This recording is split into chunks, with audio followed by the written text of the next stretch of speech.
We recently posted a video about rate and term refinances. There is a description in the link below to that video.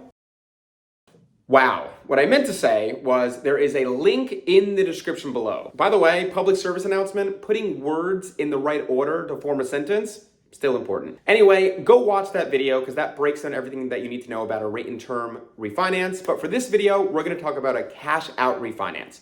So let's dig into it. So let's say you own a home that's worth $1 million and you have $500,000 left on your mortgage. And you've lived in the home for a couple of years and it's time to make some upgrades. You want to redo the floors or upgrade the kitchen or redo the bathrooms. And the cost for those upgrades is going to be $100,000. What we would do is we would take your existing loan of $500,000 at the existing rate and replace it with a brand new loan of $600,000 at the current rate. And at closing, you would get a check or wire for the difference, which in this case would be $100,000. Now, we will have to take into account closing costs. So let's say closing costs are $5,000. You could decide to pay those closing costs out of pocket.